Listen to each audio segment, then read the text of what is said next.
How did Sahaja Yoga start in Kenya? In summer 1993, Sri Mataji went for a tour in Europe.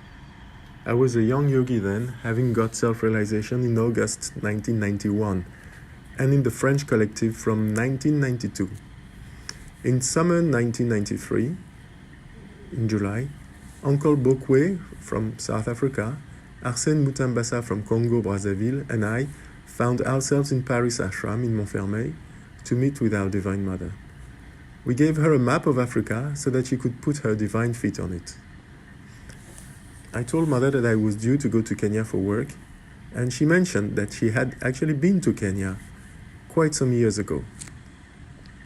When I arrived in the capital Nairobi in August 1993, I was struck by the fact that the beautiful house where I landed would become an ashram. It is in this house in Nairobi that people started to get self-realization. At that time, Kenya was under the iron fist of the dictator Daniel Arap Moi, and we were not officially recognized. But the priority was to give a maximum self-realizations, as Uncle Grégoire de Calbert-Maten told me when he came in 1994. So the spreading of Sahaja Yoga was twofold. First, giving self-realization all around to a maximum of people. Two, building the collectivity through the ashram. The first Sahaj Safari took place in October 1993, when I got a chance to give self-realization to quite some people on a trip to North Kenya. But the first to take seriously to Sahaja Yoga were Mutwa, and then two young ladies, Martha and Rose, followed by Nimisha, who helped create the original nucleus of yogis. We used to meet in this Lavington house or its garden full of auspicious trees. In February 94 were the funerals of a great soul from the Luo tribe, the former vice president of Kenya, Jaramogi Oginga Odinga, who had fought for independence alongside the first president, Jomo Kenyatta. And he had met the Mahatma Gandhi in India. That's where I met Rose's brother, Wycliffe, a well-educated and connected young man who helped a lot to establish Sahaja Yoga in Nairobi. In 95, it was another boost when another Luo lady, Miriam, took to Sahaja Yoga. Many of her sisters and brothers came along, and her good job allowed her to contribute to establish the collectivity financially. We could have more public programs in private hotels in Nairobi. We were just a handful of established yogis at that time, with a growing number of people around, but it is this group, soon to be joined by Samuel Naikada, a Maasai, who was to provide the pillars of Sahaja Yoga in Kenya and spread all over the country later on. After a young lady from Congo, Joël, arrived in 95, together with Samuel, who had got self-realization from Rajan from South Africa when he came to Kenya, the house became an ashram. Despite having no legal existence for Sahaja Yoga at that time, we started spreading Sahaj first in Nairobi through public programs, then in other cities, mainly in western Kenya. In Bondo, near the city of Kisumu on the Lake Victoria, Wycliffe's eldest brother was the headmaster of Miwani High School. He and many teachers got self-realization, and there was soon a nice group of more than 20 yogis there. At that time, I used to attend many international pujas with Sri Mataji, and she would ask about Mombasa repeatedly, where she had been with Sir CP in 1973. So we went there in 96 and started programs at the Polytechnic School. Soon after, Wycliffe's sister, Rose, got posted there, and she built a group of about 20 seekers attending regular meditations with her. As we started to have bigger programs, the collective was growing slowly but surely. In 96 came Rajiv, a Kenyan-born Indian seeker, and together with Uncle Nag, who had come from India, he was instrumental to introduce Indians to Sahaja Yoga. In 1999, there were centers in Nairobi, Mombasa, Kisumu, Kericho, and a few other minor centers, representing a nice group of about 100 plus yogis, mainly black African people, about 30 Indians, and a bunch of white people.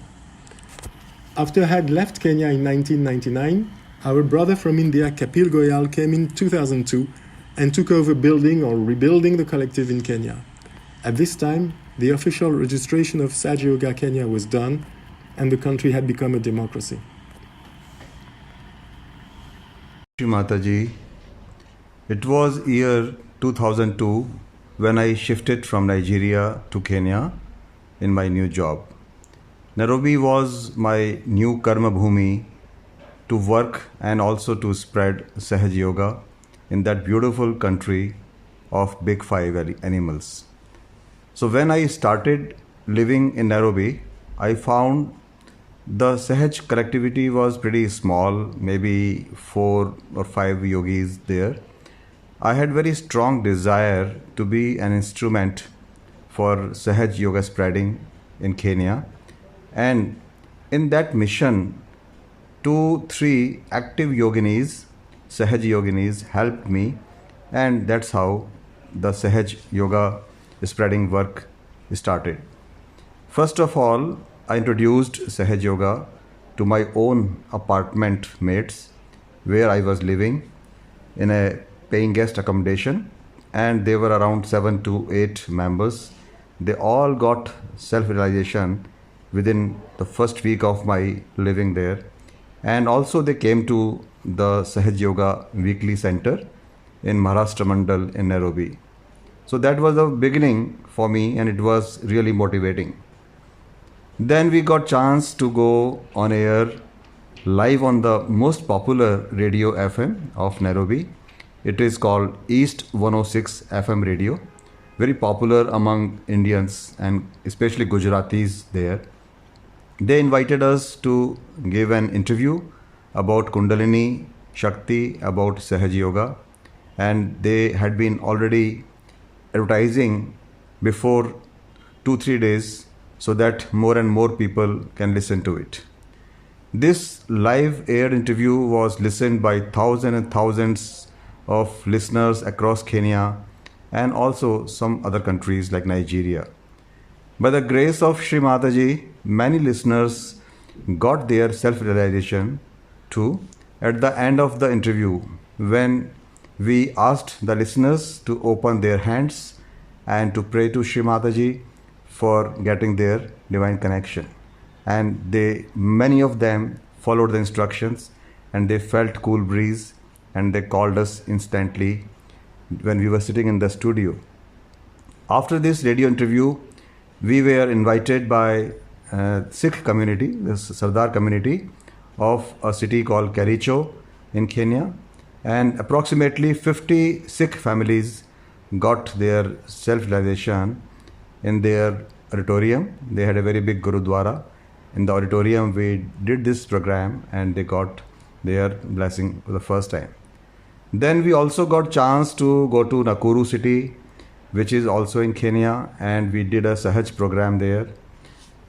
During that visit, we also held one small havan at the bank of Nile River in Nakuru, and it was a very small havan. Just 4 or 5 of us did that by the grace of Shri Mataji. And like a miracle, and very interestingly, when we were doing this havan, a baby crocodile, what we call alligator, it came out of the river and sat down quietly near the havan kund.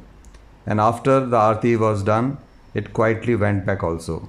We don't know who he was, maybe some very pious soul.